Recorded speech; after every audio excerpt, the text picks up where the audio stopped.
Morning juice అలాగే breakfast లోకి carriages లోకి 2 రకాల కూరలు. టైం లేనప్పుడు క్విక్ గా ఎలా తయారు చేసుకోవాలో సింగిల్ షాట్ లో చూసేద్దాం వచ్చేయండి. ఈ రోజు బ్రేక్ఫాస్ట్ లోకి అయితే నేను ఇడ్లీ దోశలు లాంటివి ఏమీ తయారు చేయలేదు. నైట్ వండుకున్న అన్నాన్ని కొద్దిగా పాలు వేసి తోడు పెట్టుకున్నది. ఇంకొకటి వార్చుకున్న గింజలోకి కొద్దిగా రైస్ వేసి నైట్ మొత్తం ఫెర్మెంట్ చేస్తాను. ఇలా ప్రతిరోజు తినరు కాబట్టి వారానికి 2 రోజులు ఈ విధంగానే తయారు చేస్తాను. ఇలా ఉల్లిపాయ పచ్చిమిర్చి సాల్ట్ నైట్ కాకుండా లేచిన వెంటనే కలుపుకుంటే తినేటప్పుడు బాగుంటుంది. సింపుల్ గా చాలా హెల్దీగా ఆయిల్ ఫ్రీ బ్రేక్ఫాస్ట్ అయితే రెడీ అయిపోయింది.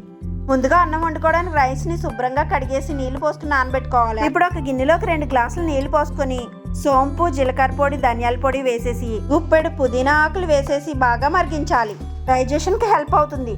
ఈ లోపు ఇంకో స్టవ్ మీద రాగిజావ మరుగుతుంది.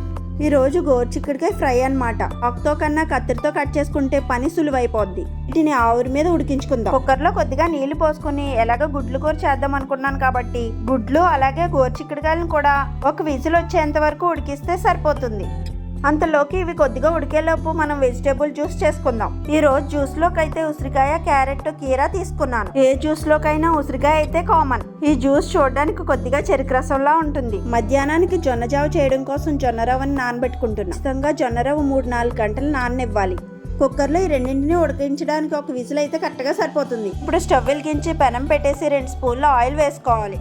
ఇందులోనే తాలింపు ఉల్లిపాయ, టమాటా వేసేసి ఉప్పు, కారం వేసి మగ్గించుకోవాలి. ఇప్పుడు ఇందులోకి గోరుచిక్కుడుకాయ వేసేసి కొద్దిగా ఫ్రై అయిన తర్వాత ఆఖరిలో 1 స్పూన్ నువ్వుల పొడి వేసుకుంటే టేస్ట్ చాలా బాగుంటుంది. బాగా కలిపేసి వేరొక ప్లేట్ లోకి తీసేసుకోవడమే. స్టవ్ ఖాళీ అయిన తర్వాత గుడ్లు వేపుకుని పెట్టుకున్నాను. ఇప్పుడు వేరొక స్టవ్ మీద పెనం పెట్టేసి 3 స్పూన్ల ఆయిల్ వేసుకోవాలి. ములక్కాయలు ముందుగా ఆయిల్ లో ఫ్రై చేసి తీసుకుంటే తొందరగా ఉడికిపోతాయి. టమాటా, ఉల్లిపాయ పేస్ట్, కొద్దిగా పచ్చిమిర్చి వేసేసి ఇలా ఫ్రై అయిన తర్వాత అల్లం వెల్లుల్లి పేస్ట్ వేసుకుని ఫ్రై చేసుకోవాలి. ఇప్పుడు ఇందులోకి ఉప్పు, కారం అలాగే కొద్దిగా చింతపండు రసాన్ని వేసేసి కొద్దిగా నీళ్లు, కొద్దిగా వేపు పెట్టుకున్న ములక్కాడ అలాగే ఎగ్స్ ని వేసేసి మూత పెట్టేసి ఒక 15 నిమిషాల పాటు ఉడికించుకోవాలి. చివర్లో కొత్తిమీర చల్లుకుని స్టవ్ ఆఫ్ చేసి దించేసుకోవడమే. అంతేనండి. వీడియో నచ్చితే సబ్స్క్రైబ్ అలాగే ఫాలో కూడా చేసేయండి. Thank you for watching.